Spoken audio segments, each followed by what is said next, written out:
So if you live in a beautiful home, but you can't sleep at night because the sirens are going off, or the dog next door is barking, or you can't climb the stairs. Or you can't climb the stairs, or your partner snores and you can't sleep.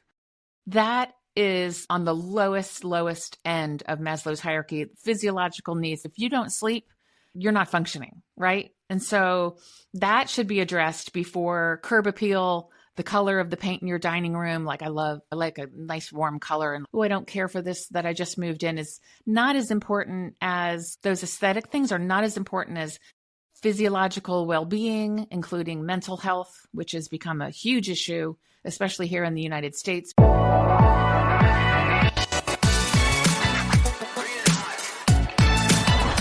This episode is for entertainment and information only. The opinions expressed are not professional advice, and listening does not create a client relationship. Always consult your own qualified professional before making any financial, legal, or health decisions. Hello, and welcome to the Healthy Wealth Experience. I'm your host, Chris Hall. Please welcome Kim Costa, the founder of Lifestyle Foundations and a visionary real estate advisor with Atlanta Fine Homes Sotheby's International Realty. Kim believes that where we live is the ultimate foundation for how we live, directly impacting our physical health, our financial wealth, and perhaps most importantly, our mental well-being. Through her Wheelhouse Framework, she helps clients move beyond a simple transaction to find a space that serves as a sanctuary for the mind and a launchpad for a prosperous life. Whether through her upcoming book, Live in Your Wheelhouse, or her bespoke consulting, Kim is here to show us that aligning our environment is the key to a true healthy wealth experience. Welcome to the show.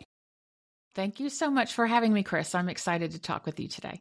Yeah, absolutely. What got you into real estate? How long have you been doing it? And then when did you decide to kind of like shift gears and become, a little bit separate from the rest of the realtors in the world? Yeah, well, so I have been a realtor for 9 years, top producing realtor in Atlanta, in the north side of Atlanta. And before that, I was in the residential construction industry and the residential design industry. So kind of, along the same lines, but I was in the financial side. So I would do the job costing and the procuring of the inventory and paying the subcontractors and the K and the payroll and all that stuff, when I really wanted to be with the people, outside of the office, interacting with the people. So saw some great designs and some great residential housing work and really got to see the financial side. But I was more interested in developing people and helping them reach their maximum potential through their home. You said you've been doing it about 9 years. Yes. What was the transition like? I'm sure there's a lot of people out there who are like, hey, I do this for a living and I'm about to like take off in this new venture that's completely like unguaranteed. Do you know what I mean? So like, how did you like mentally kind of navigate that system? Well, I knew going in it was going to be rough because 87% of realtors do not make it. They quit within 2 years. And so I knew I had to hustle and I had to get my ducks in a row and have a plan. I couldn't just, what do successful people do in real estate? So I figured that out. And the most important step for me was making sure that I had the aptitude for the things that a good realtor needs to do. And so I took a personality test. I came out an ENFP, which is extroverted, intuitive, feeling, and perceptive. So if you think about what a realtor does, you need to be a people person. The intuitive part helps me understand the emotions and the pain points of my clients. So that was a good fit. I intuitively sensed when something was off and started to ask questions about, like, what do you, is your kitchen too crowded? And how many people do you have for a holiday dinner? And, so that equates to like, how big does the dining room need to be? How much parking do they need to have? And all that kind of thing. And feeling is, there's some strong emotions that come with moving. It's one of the top 3 stressors of our lives. So gotta have that intuitive feeling part. And perceptive is seeing potential, not only in people, but also in their home environment and how a home either helps or hinders somebody to reach their maximum potential. Around 2016, 17, I figured out an ENFP is not necessarily supposed to do accounting for 8 hours a day. Paperwork, no. It's a big no-no. Apparently, we don't like routine. which is great because I love meeting new people and helping them. And then a new project comes up, every couple of months for me or quite often. So that's how it kind of morphed after doing 25 years of accounting work. Because we owned a family business and somebody needed to do it, I really changed my whole life to align better with me. And once I started doing that, I figured out my home also changed. So it started with me, and then it transferred over to a framework that helped my clients. Okay. So you just did it in your own life first, and that's where I changed everything to match. You were the N of one. I was the N of one, and I was like, well, now I gosh, everything's changing, and I'm moving as my life is changing. So this is kind of a framework here. So you also, when you became a realtor, you also moved at the same time? Yeah, twice. Ooh, okay. I've moved since I became a realtor. I have moved 3 or 4 times. Now, are you moving to turn the old houses into rentals or capture equity, or are you just moving to kind of move to a different spot? Well, I moved the first time to simplify because I had a larger home and I was wanting to downsize my finances to then upscale in real estate and have a ramp where my budget would fit not having income for 6 months. And so I sold and took the equity out of my larger home, got into a luxury rental that I could study and still keep working in my current job. And then when I made the switch, my expenses wouldn't be so high where I could ramp up. And then I upsized, and then I met someone and got married. So that was my third move, was to move into our current home, which I absolutely love. Nice. Yeah. Very cool. So who's moving into the North Atlanta region these days? Is it more people from center of Atlanta, or is it people coming from Alabama or California? All of those. So you are very educated because you hit the nail on the head for all of those. So California for sure, Chicago, Connecticut, New Jersey, New York, Alabama for sure. They're coming to a little, the economic hub of the southeast region. And then another surprise one is people rebounding from Florida. They've gone from the upper states and the colder climates down to Florida and realized for several reasons it's not for them. And so it's like the halfway back move. So here in North Carolina and South Carolina are seeing a lot of people moving back up because the heat was a little too much for them in the summer. We have 4 seasons here in Atlanta. And then we also don't have high insurance costs because of the storms. Well, yeah. Okay. That does make a difference. In California, we've had so many wildfires. Yes. That the cost of insurance around here is just astronomical now. Can't imagine. I mean, people are paying 4 times what they were paying just a few years ago. Some people paying 10 times what they were paying a few years ago. But that's how it works in California. You get to charge whatever you want because the governor will say, no problem, because he's not really concerned about what we're doing. He's more concerned about, making sure the people who give him lots of money are okay. So, yeah, doesn't work well for everybody, does it? Yeah. No. Yeah. So yeah, the insurance is huge. You know what I mean? If you had a house that was $1,500, and then all of a sudden it's $4,000 a month. Yes. That's a different pay scale for a lot of people. They can't just make that jump. No, they cannot. And I know a lot of people in Florida who have self-insured, and it's $80,000 a year. So they're just going without. And if something happens to their home, it's on them. That's hard. That is really tough. I can't imagine doing that. So, But when you switch to making the switch to basically talking about mental clarity, things like that, going to a space that fits you, do you get pushback from people this is kind of too woo woo, or do you feel most people are really that's a great idea, I didn't think about that? Yeah. And, when I first started developing these frameworks, I'm not coming in asking all the questions that are in the book. That's way too intrusive. So hold on, I'm definitely by the end of the process all in, with knowing exactly who they are and what's going on. And, and I observe things that I don't always ask a question about, but the book does, right? Because I can't always come in and say, how's your marriage going? Or I see there's some tension in this area. Sometimes I don't say anything, but the book does.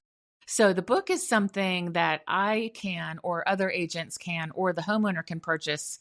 And it's not all that way. Some of it's very simple, but then there are some questions in there that really get to the meat of are you going to stay, go, or reno? And sometimes that's not only the house, but it's also a certain aspect of your lifestyle.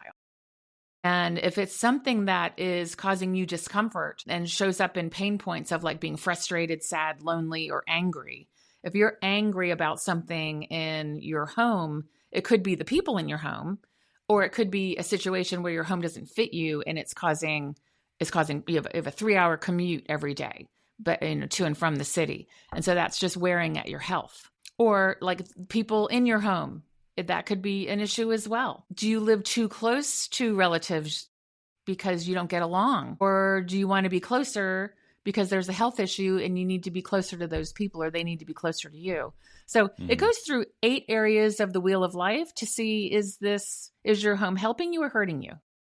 So one of my first jobs, sales jobs, was like 30 years ago, and I was selling cars. My former Pop Warner football coach thought I'd be a really good salesperson, so he, said, "Hey, why don't you come and do this?" And I was like, "Oh, sure, that sounds good." But I was doing it, and I remember one of the things that he told me. He actually told me 2 things that were like really stuck with me. Number one was, like some of the best deals that you make are the ones that you don't, right? So in other words, like you meet with somebody and they're interviewing you, but you're also kind of interviewing them, and you start to get an idea like, hey, maybe we shouldn't do business, not because like they're bad people or, you're a bad person, just because it's not a good fit. Mm-hmm. That's the one. The second one, which I think applies kind of to you, is like as a salesperson, they get a chance to they're like, hey, look at this cool car, and it's got this amazing like four-wheel disc brake system, right? Mm-hmm. You spend a half hour talking about that, and then you find out that really all they cared about was the radio. Like, how cool is this radio? Yes. And so I think that's for you. It's like taking time to like dig in and find out like, what do you guys care about before we start trying to fill needs? Let's find out what the needs are. Totally. I once met a lady, a lawyer, and her husband was a lawyer as well. They weren't my clients. They were in South Georgia, and I met her at a writing conference because I love books, and I'm a book nerd. So anyway, I went to one of those things, and I was talking with her. And she goes through this whole thing. Oh yeah, well gosh, I needed this book. We just bought a house and I have 3 kids and the school system wasn't great. So we moved. We bought a house with a pool because the kids love the pool. And she goes, but yeah, I didn't really think about it. The primary bedroom, the master bedroom's on the 2nd floor, and I have really bad knees. And there's no bedroom on the 1st floor. And I was like, well, what are you going to do? She goes, I've been sleeping on the couch. I cannot get up and down the stairs all the time. And I was like, somebody should have gone over that with you before you bought the house, right? Because now you're kind of stuck in this house that the whole family loves, but you need 2 knee replacements. So I was like, how did that happen? So anyway, let's hope we go, so that's the area of health versus the area of entertainment and family. So the family and entertainment won at the expense of her knees. And so now she's having trouble getting up and down the stairs. Like she's got to hold on to that rail to get up there to do anything. Sounds miserable. Doesn't it? So let's not do that, folks. Yeah. Yeah. So based on the kind of like all the things that you've gone through with this, like getting to know people, why do you think some people like mountains and some people like beaches? Because it's very rare that people like both. It's like they're mountain people or they're beach people. It's funny. I just had this conversation with a friend yesterday, and I was like, I used to always be a beach person. And now I'm like, I think I might need to go try out the mountains. I think that's a very good question. I think it has to do with, like, I like my feet on the ground. It has to do with your chemical makeup, I think your personality and how you were raised. I was raised going to the beach, but am I really a beach person? Or was I just raised that way and that's what I'm used to? And so I think it's a matter of going to try places out. Like, I should probably head back to the mountains and just see if I like that a little better, because now the heat's getting to me. But I do think it's just like physical makeup. Some people can't take the heat. Some people don't like to be cold. It's how you're made. I think you're kind of born with that personality, and then it's what you're exposed to. I have great memories of the beach, but am I a beach person? I don't know. How far away is like a cooler town if you're like in North Atlanta, that area? Like, if you want to get away for a weekend into a cooler area, is that even possible? Yeah, I just had this conversation with a girlfriend this morning because we're traveling to Nashville, and she says, well, but I need to stop in Highlands, North Carolina on my way back. And it's about 2 hours from here. And so we're going to drop her car on the way to Nashville And then I'm going to drop her back and she can get her car and head to Highlands. Highlands, Cashiers, cute little mountain towns. There's also Helen, which is a little, kitschy around Atlanta. But there's a town called Blue Ridge, super cute. Yeah. Super, super cute. And there's a lake there called Lake Blue Ridge. So the North Georgia mountains are quite beautiful. But if you really want to get that mountainy feel, you got to just go over the border into North and South Carolina. Okay. Yeah. I remember when I was doing my traveling, we stopped in Ashland, North Carolina. Yes. And that was kind of like a kitschy town that was like up in the mountains. It was fairly cool compared to the sea level areas. So absolutely. You got Asheville, you have, where'd I just come from? Greenville's not really the mountains, but it's super cute. It's got a river that runs through it. It's about an hour and a half from here. Yeah. Yeah. Okay. Yeah, that's great. So when you meet with a client, like kind of how do you like get into this with them? Like you obviously don't hand them a book, but you can't tell them like, hey, how's your marriage going? Like, so how do you work with clients like, in this process? Yeah. So now that the book's out, I'm getting my first shipment in like a week. So that you better believe all of my past clients are getting the hard copy of the book and my future clients are as well. And just read through it. Like if you want to skip through like all the foundational stuff, go right to part 4 and take the assessment, because the rest is like Maslow's hierarchy and Carl Jung and like how I used it to apply this system. So they know it's just not me, Kim Costa, making this up, so we can skip all that. But really it was me developing this process, listening for cues about what their pain points were in each area. So as I'm talking to somebody and let's say this is a very silly example, but let's just use it anyway, because everything under the sun can come up. Anything is fair game in this system. So someone's getting a dog. They're a young single person living in a high-rise condo in Atlanta. They love the nightlife. They've done this for 10 years. It's time to settle down. They're getting married, right? So that is a family. The dog, the new dog and the new fiance are a change to their family spoke. And now they need a yard for the dog. So that's environment. And he has a 1-bedroom and they both work from home. Condo's not going to work anymore. They need a 3-bedroom house minimum somewhere with a yard. And so this has started the search. But we now need to go around, like, what do you like to do for fun if you're not going to be in the city? Well, I need a gym. And I need, my future wife does yoga. We need a yoga studio. She loves books. Is there a good bookstore close by? Whatever. We go to synagogue, we go to church, we do whatever it is they do. And we need 2 offices at home. So that's a flex space and another bedroom or basement, whatever you want to call it. So I just start going around the wheel of life, not asking every question that's in the book. That would be redundant and excessive. But I just start asking questions about what exactly their current life looks like, what's changing, and what their new space needs to have in it. And then we go from there. Okay. So when you get all this information in, then obviously use that to like filter your results. Mm-hmm. We do talk about, in real estate, you hear a thing called curb appeal, but you seem to be focusing on like the inner appeal. Mm-hmm. What are the specific red flags in a home that can silently drain a person's mental health and productivity? Yeah. Well, not enough space to do the things you need it to do, like doing your paperwork. I've actually done this, doing your paperwork on a kitchen counter and then, you have to make dinner. You got to pick it all up and move it. There's no space for you as a person to do the things you need to do, whether it's, working out, if you like to work out at home, meditate, do your Peloton, whatever. If there's not a space for that, then that is going to cause frustration and anger and maybe resentment in the home because the other person has their space. Why am I taking the second seat? And so then that becomes a romance issue because one person's getting preference over the other. And so like every spoke in the wheel is affected by the other or in some situation. And so it's just a matter of dissecting the process and writing some notes because once you put these thoughts on paper, you cannot unsee them. And then it maybe sparks a conversation with your partner about like, what, I don't like your Peloton in the bedroom. It's interfering. Like you're doing a Peloton while I'm trying to sleep or sleep in the morning, or like it kind of becomes a conversation to okay, well, where can we put it? And how can we change our environment so both of us are happy? Do we need to repurpose a room?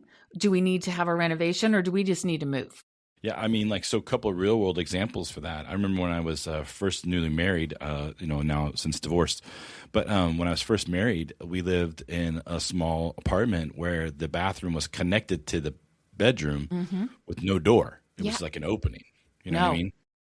And I remember, because she had to always get up earlier, than me. And it's like, so when she was up, it was like, I guess I'm up now too. That was really terrible. So I remember the very next time we looked for a place to live, I was like, it has to have a door. You know what I mean? Yes, because that light's coming in and the noises and the... Yeah, and then like right now with my current, I call her my wife, with Madison, with my significant other, she has 4 kids, and so we have a blended family now.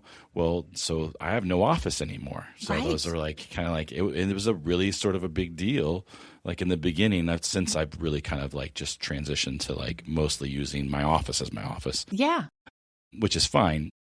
There was like a lot of time in there where we were like, hey, do we need to move? Do we need to get a bigger place? Do we get like one of those like, he sheds type of thing? Like there was all this things. Yeah. And it's funny how like a little thing like that can cause enough discomfort where it like starts taking over the conversation. Yes. So.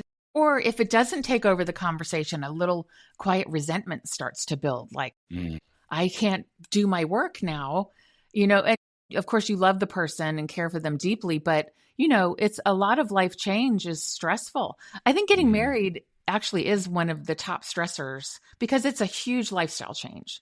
Right. And whenever you have a huge lifestyle change, normally you're moving or you got to make your new life fit in your old home. Yeah. Yeah. And that's where, like I said, I think a lot of people, when they get in a situation like this, it's a discussion that you think like, oh, that's no big deal. Just do your work at your office, Right. But in the same respect, we're turning around and going, okay, we have a 4-bedroom, 2-bath. Do we need a bigger house? And it's like all of a sudden you're like in the mood for a bigger house. So right. it can make a huge difference. But it does affect everything else. So say you have a dog and you're the person working from home. The kids are at school. Your partner's off at her job and like, well, who's going to walk the dog now? And now I have to drive 45 minutes to work. And now I can't work out in the morning because I don't have time to work out and drive to work. So it's like it's like one change changes everything. So you do have to look at each change in relation to the other 8 spokes because they all become affected, and sometimes for better and sometimes for worse. I think that's a really good other example. People are like, hey, I want to live here. I always laugh at the shows. There's a really good skit from John Mulaney about like, Stasha wants a house on the beach and, Greg wants something right next to his work, which are 45 minutes apart from each other, and their budget's $3,000. And it's just like, when you put 2 people together who have completely 2 different like ideas of what's comfortable and what's good for them, it's a point of contention. So it can be, yeah. And sometimes it compromise definitely can be.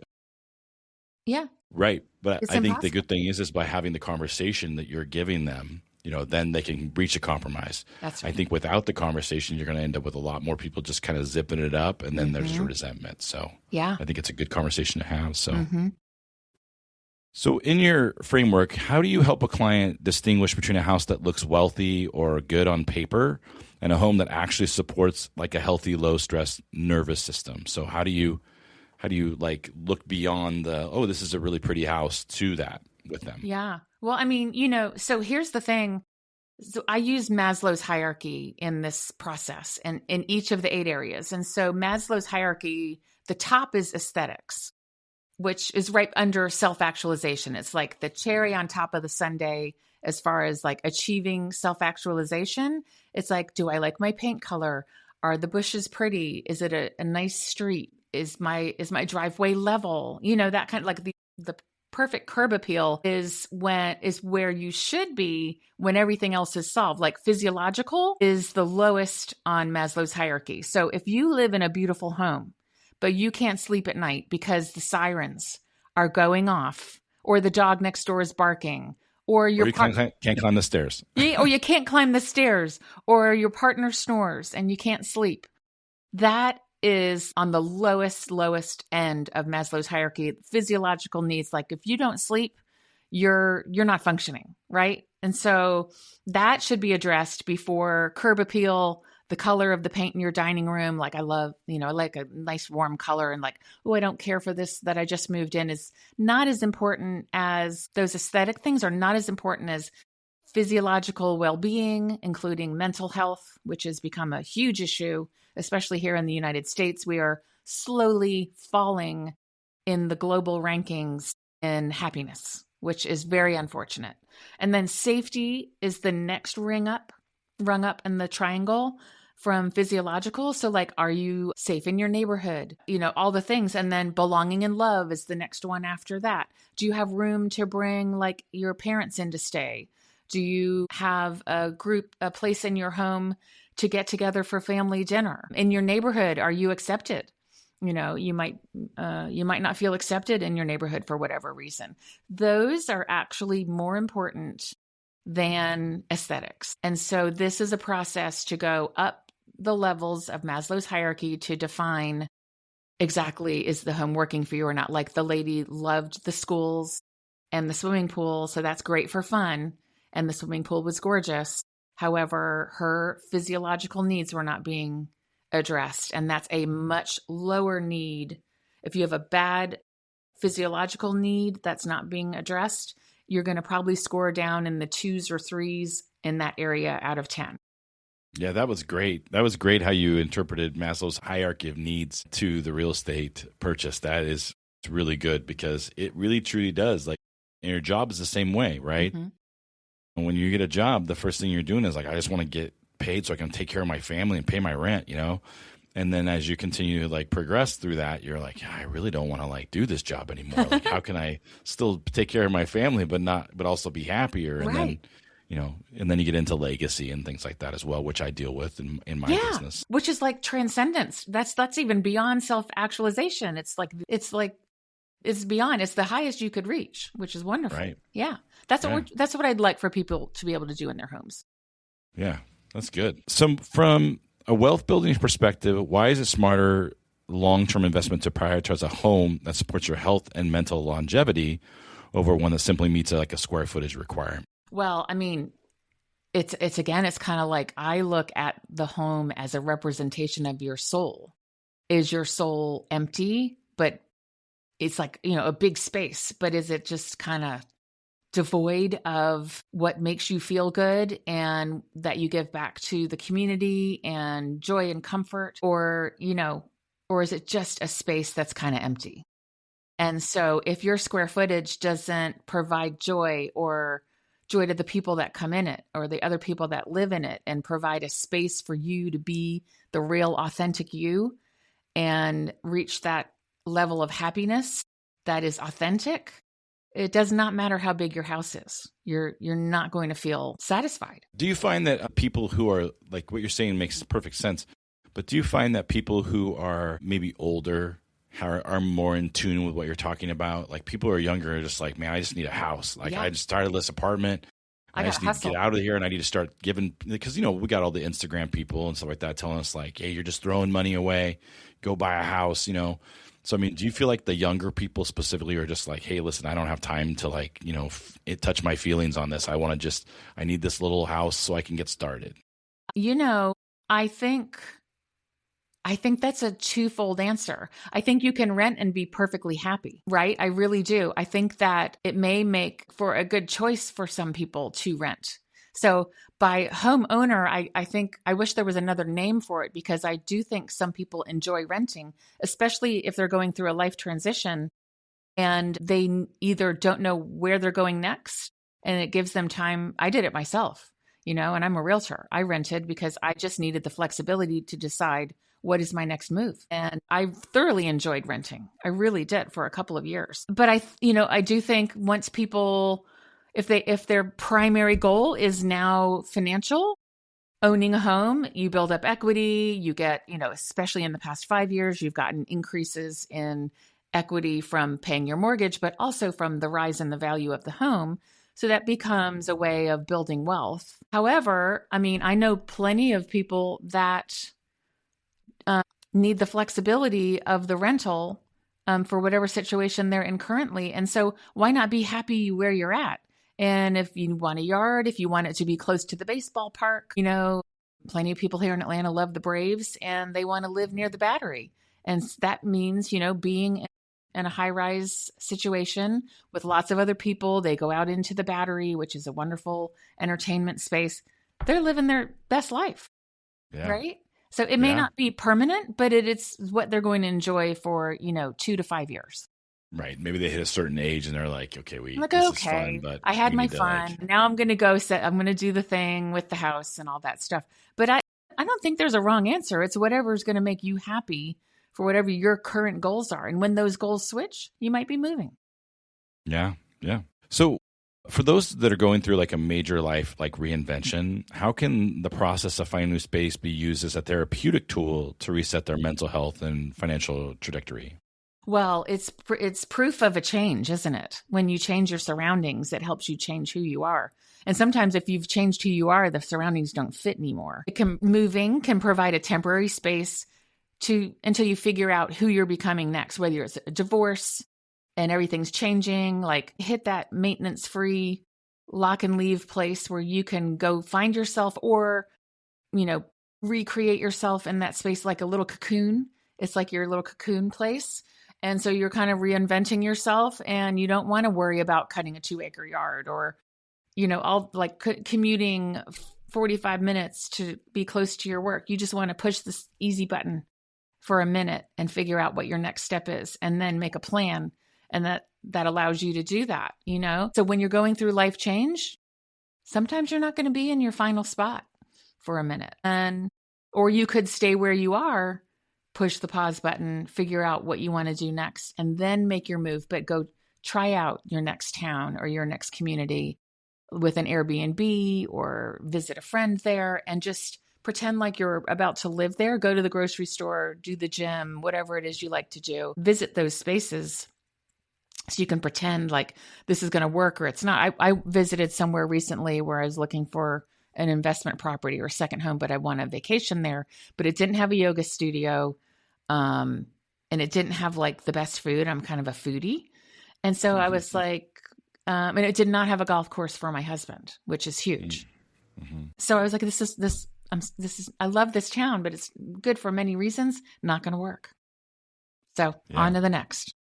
What do you think? So kind of knowing what you know about like the internal struggles that we have with like, hey, we're going to do this and it's not meeting our needs completely, but it's meeting these needs. So we're okay with it for now. What is like the number one mistake that they make? In other words, like what is the biggest huge red flag that they ignore and just kind of like push through that you see that backfires like almost every time? Well, 2. One is not prioritizing what's most important to them at that time. Is it finance?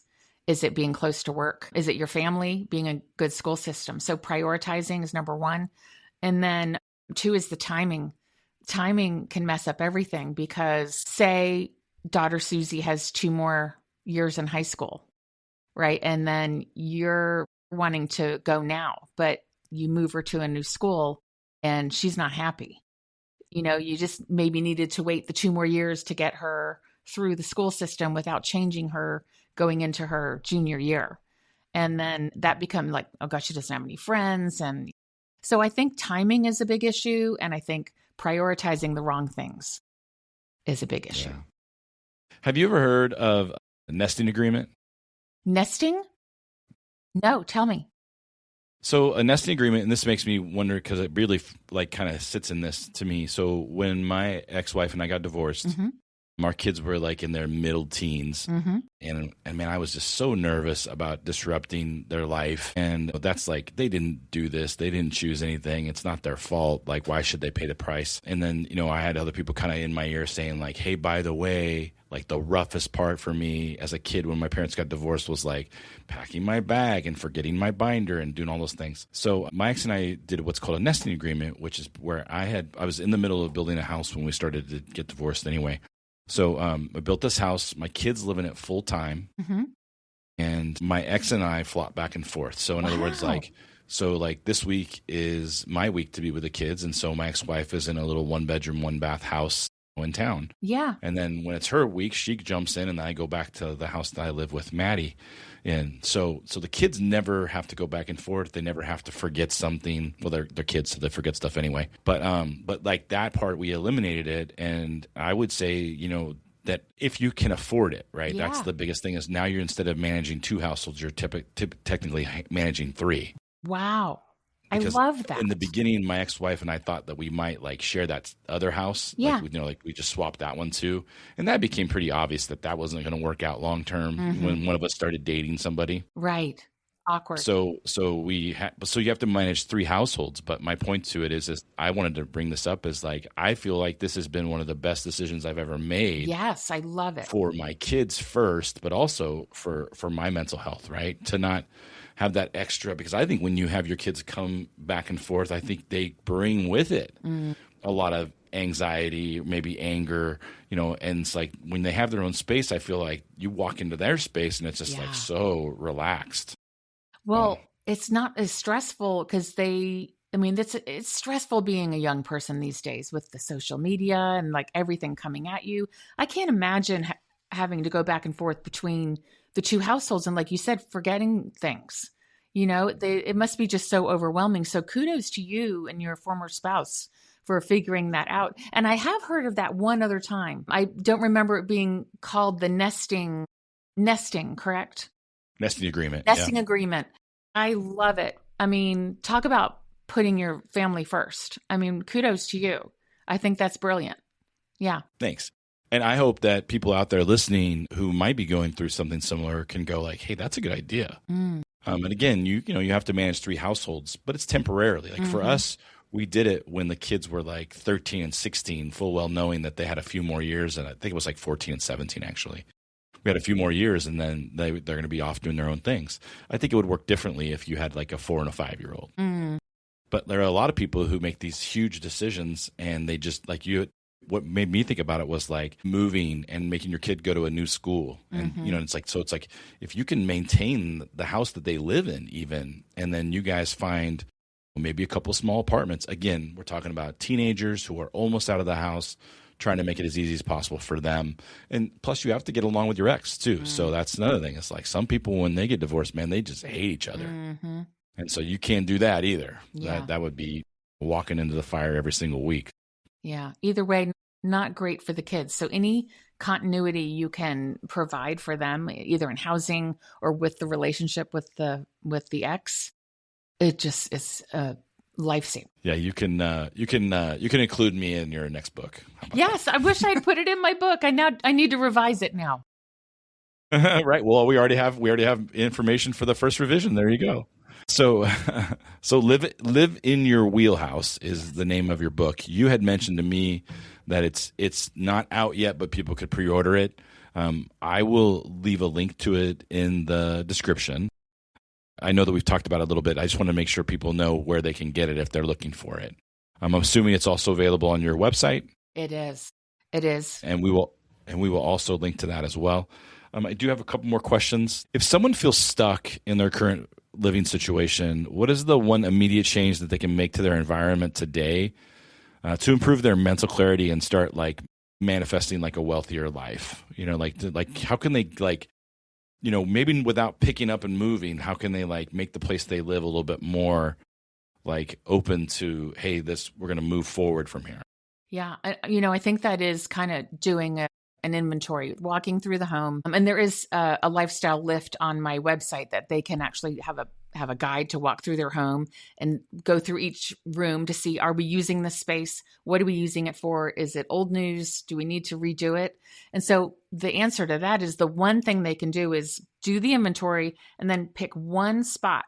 It can be a drawer. It can be a section. It can be a couple of cabinets or a whole room that they clear out if it's cluttered. Because like sometimes you're holding on to a life that was yours, 5-10 years ago. And if you can clear that out and repurpose it to something that brings you joy now, it's kind of like removing old baggage from yourself. So, just getting into your home and realizing what's stagnant there and either removing it, repurposing it, or just getting it out of the way so that you can not stay stuck in a former life. Yeah, I like that. Just doing like an assessment first. Mm-hmm. Okay, that's good. So when you look at people in there and you're doing this, okay, for them, and then you look at other realtors and they're just, they're doing their thing. There's nothing wrong with them. But like, how do you feel that like, do other clients of other realtors like see you working with them in this way and go like, hey, why don't you do that with me? It seems like I would say like a lot of realtors probably say they're doing this. Just, feeling people out, like looking for the, the things they're looking for, but like not in a process. So I guess what I would say is like, do you see when clients see that you have a process for this, that they're like, hey, I wish that everybody did this. Yeah. I think, I know that a lot of realtors have processes that are, checklists and, you have to be very organized to be good at this, right? Some are really good at numbers. Some are, great at design, some are very knowledgeable about the school system or the taxes or whatever, but this tries to incorporate everything. And so that no stone is unturned. So, I mean, I think that, and I do want other realtors to use this process because so many times things don't get brought up during the process and something gets missed that turns out to be a problem later. And it's not even something that the buyer or the client brought up. They were like, yeah, I didn't really realize that was bothering me. And I didn't really realize that was going to be an issue. But now that we've moved, it's really an issue. So it just presents everything in a way that hopefully nothing gets overlooked and that we're not hurrying to the closing or hurrying to make an offer anymore, because the climate of most places has calmed down a little bit from, we have 10 offers on one property and we better get an offer in tonight to be even considered, to, is in my area, it's more balanced between buyers and sellers. So we actually have a little bit of time to look at multiple homes and not have to make an offer that evening. But if you really like it, digest it, think about it overnight, let's make an offer the next day. Right. And let's have a conversation about, well, the schools aren't quite as good. I'd rate them a 7. But we only have 2 more years and, we're almost off to college anyway, but it's much closer to work. And I'm going to be at work the next 12 years. So I'm going to put it in that priority. And, John has a car now, so he can still drive and see his friends. And he's still in, whatever he does, it doesn't matter what school he goes to. So it's just really a better conversation about options and what's more important, because no home's perfect. So you do have to make decisions. It just makes them crystal clear. What made you decide to write this into a book? Well, I can't help everybody. There's, 25 to 35 million people who move a year. Like 80 to 90% of people were dissatisfied with their new home in the past 5 years. What's the number on that again? 82% in 23 and 24. And before that, it was like 90%. Which is buyer's remorse, astronomical. Yeah, that's 12% of 25 million people a year, which I think is conservative, is 3 million people a year who don't even like their home, the home they just bought. Right. 6 million people in 23 and 24 said, I don't even like the home I bought. Yeah. Had you written a book before? Have not written a book before. I used to write short stories. Yeah, and I once got picked for the Oprah show as the winner of an essay. So. Oh, that's cool. That kind of spurred me on. Fun little fact. Never thought I would write a whole book, but here it is. Did you get her to write the cover for your book? No, I wish. Wouldn't that be great? Wouldn't that be cool? So, man, just her saying if you were in her book club, you'd be a millionaire. So. I know. Speaking of millionaire, so what are you and your husband doing in your guys' world to build your wealth and to focus on your health? Yeah. What are the things that you're doing in your life? Well, we do own our home, so we do not have a mortgage, which is fantastic. It's really good. We enjoy all of our activities. Like my husband is about to retire. I plan on working at least another 10 years.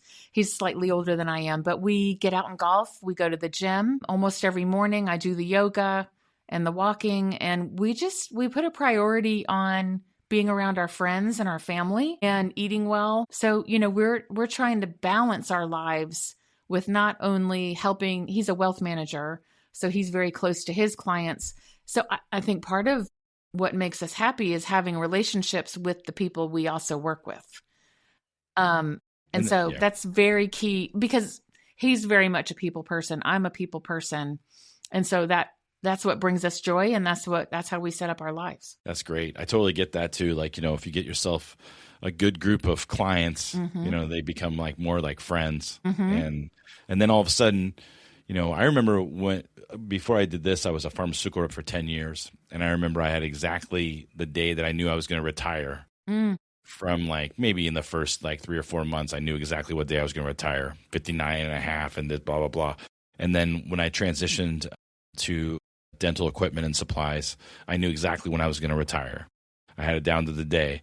And then when I became a financial advisor, I had been doing it about 3 months. And I said, I wonder how long I can do this for. Yes. It was the complete switch in my brain to like, hey, how long do I get to like this? go live my life? Yeah. To like, hey, how long can I live this life for? That's right. Because so many of the clients became friends of his and like decades and like 40 years. And some of them are older now and they're passing. It's like, it's part of the family. He's known these people for 50 years, 40 years anyway, 40 years. Yeah. And so he golfs with them, goes on golf trips with them and has lunch and like helps them buy cars and they're getting older and he's helping them move into families' homes and goes to see them at assisted living and like, it's never ending. Now, so he's from the financial side of it. Correct. And you're from the real estate side of it. That's right.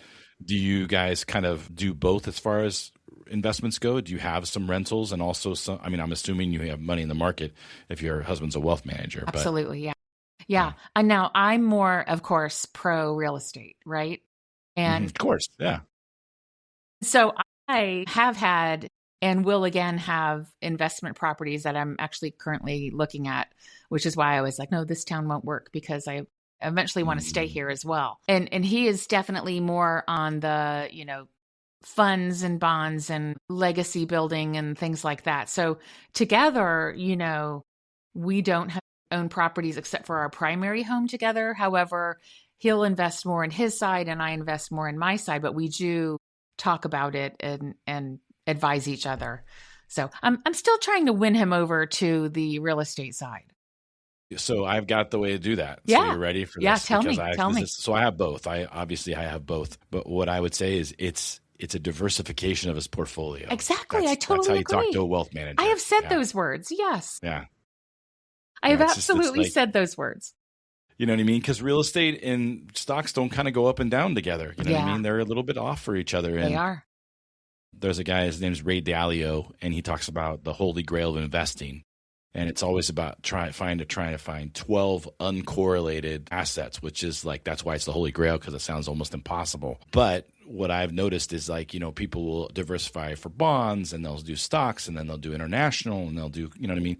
But they don't like it. If they're in the market, a lot of people won't do anything outside of the market. And I can tell you and again, I'm sure your husband would agree with this, all the people that I do financial planning for, if they have 1 or 2 rentals in their plan when we put it together, it almost doesn't matter. Like we know they're going to be fine in retirement because the timing typically is like that place is paid off and now they're getting income and things like that. Yeah. It's not a guarantee, but it's pretty close to, like if I go back through and I see all my people that are at goal, I would say that a lot of them have a rental or 2 in there. And then if you don't have a rental or 2 in there, it typically is someone who is also like put a really good saver. Like, so they've got like well over $1 million in their 401k or their IRA or their investment accounts. Yeah.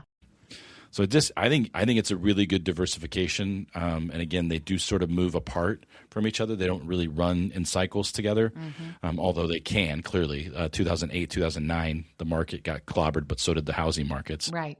Yeah. But anyway. Unavoidable. Yeah, I think it's unavoidable to have down parts of the market of either. So, but if you can make it so that they're not having them at the same time, that's the goal anyway, is to make sure that they're not getting beat up at the same time. So. Yeah. Before we get going here today, is there anything else you want to talk about? Gosh, no. I'm just always fascinated by different parts of the country. And I know you're in California. So what is the market like there right now? I think it's soft. Mm-hmm. I think if you're in a metro city, I'm not like perfect on this, just so you know. So if there's any realtors who are like in San Diego and getting mad at me, please leave a comment. It's such a micro market these days. Every market is really different everywhere you go.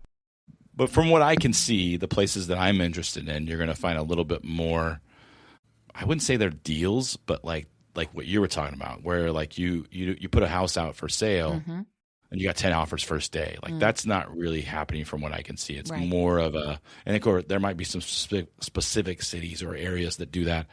But I think in general, I'm seeing people put their stuff up and it takes, a month or two to sell it. And that's kind of where we were kind of pre-COVID. Right. I think that, the biggest issue we have in California is like, a 3-bedroom, 2-bath house in South San Francisco is $1.25 million. And so who can even afford that? You know what I mean?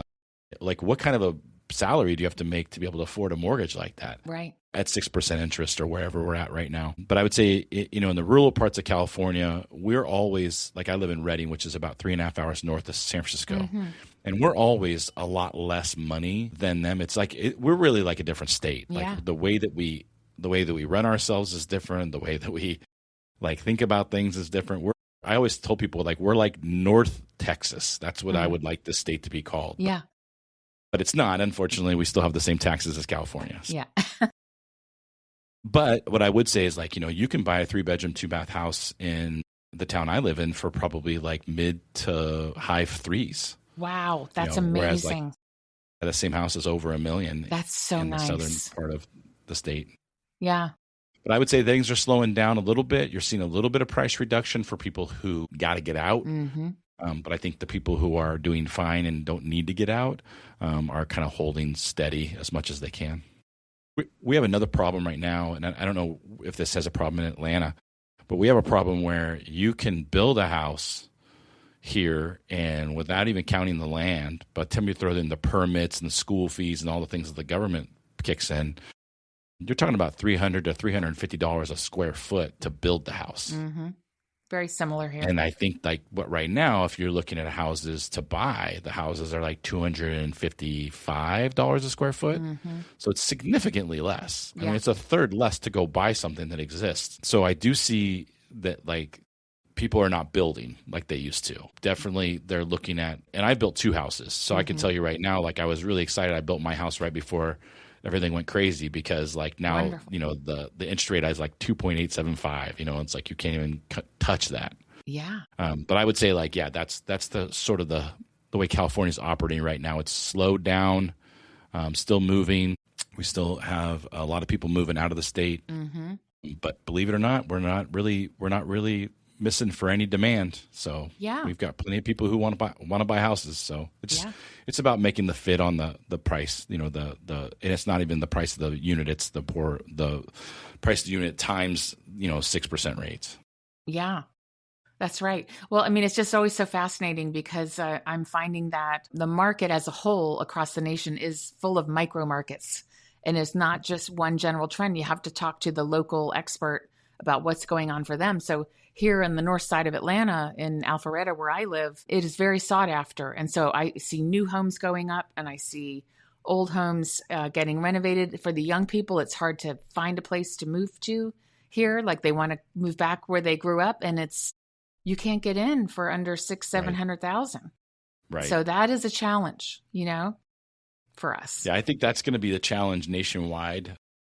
Outside of the areas that have always kind of been inherently sort of lower valued spots. But like, you're going to see kids that are making, $30 an hour, but $30 an hour doesn't buy you a house. Like it doesn't buy you a house almost anywhere in the United States. And so now you've got it to where you got 2 people and maybe one of them's making 30, maybe one's making 20. Well, that still buys you a really tiny house. So there's got to be some transition made. There's got to be, I've seen it happen before too, where they'll go in and take an apartment complex and they'll condoize it. Yes. So that everybody has like they can own their unit. Yes. I think that's got to happen more in these really big centers. And again, I think there's something in it for the developer to sit down and do the paperwork. But realistically, like, again, like if you can't buy a house for $250,000, but or $500,000, like you're talking about $600,000, maybe you can buy an apartment in an apartment complex that's now been condoized. That's right. And it's like 187. Yeah. You know what I mean? We just need to have more opportunities for To people get who in. don't make, $500,000 a year. Yeah, and start building some equity and be the homeowner and just get a start when they can then jump up to the next one, but they don't feel like they're wasting money. I mean, that's got to, because that can be a rental, right? yeah. And then, I've got two, grown adult kids that neither one of them own a home right now, getting there. But I know for at least one of them, it's a big bone of contention, that back in the, he sends me all this stuff. Back in the 80s, you could make this much money. And now you compare that to what folks are making now. And it's like, you need to make 3 times comparatively. Right. Yeah. And so I think affordability is a huge issue for our young people and others. And again, I think the answer is right there in front of us. I think that a lot of the people who have like a 121 unit apartment building would love to like be able to sell off, unit by unit and turn that into a condo. And I think that's got to happen. I think so too. It's there's not enough room for these. And again, like we have a housing shortage in general, but we have, for the people who don't make a ton of money, we have a real housing shortage. Yes. Like we have a legitimate, and I mean, I don't know where it came to, but like, even in a mobile home park, I was looking at southern San Francisco. My son's going to go to school down there, College of San Mateo. And I was like, for kicks and giggles, I was like, let's just look at a mobile home in a mobile home park. Well, the mobile home was, I want to say $327,000. Gosh. And then the park was $1,400 a month in rent. So like if you had the money to buy, or pay cash, you still had a $1,400 a month, or did I say 1,400? Yeah, something like that. 14, it might even be 1,800. It was high. That's amazing. And I thought, like, again, like going back to like people who are just out of college and they're trying to make it, like how can they afford to live anywhere? Yeah. It's true. So and again, that's, Bay Area. So you have to kind of like say, well, they don't live in the Bay location, Area, where they don't live. Totally. I mean, what a great place to live. Yeah. Yeah. Super fun. Well, thank you so much for your time today. Again, for those listening, just make sure you guys know that we will have a link to the book in the description. We will also have a link to Kim's website in the description. The book comes out March 24th. 24th. It's right around the corner, you guys. March 24th. So depending on when you're listening to this, it might be coming out right about now. Yeah. So that's great. And we're glad to have you on the show. And I hope this helps people, again, realizing that you spend so much time in your home. And so like maybe just like at the very least, get this book, ask some good questions before you go to make a life decision that, again, most people don't leave their house. Like they don't like leave it in a year. If they're going to leave it at all, they're going to leave it like in 7 years. So that's a long place to kind of be stuck, in my opinion. So Kim, thank you so much for your time. Appreciate you being on the show. Thank you for having me. Yeah, absolutely. And then for those of you guys listening, you know the drill. Subscribe, comment, share. My mom watches as subscribers. And so, if you guys could make her proud of me, I'd appreciate it. Thanks, everybody. Have a great day, and we'll see you next time.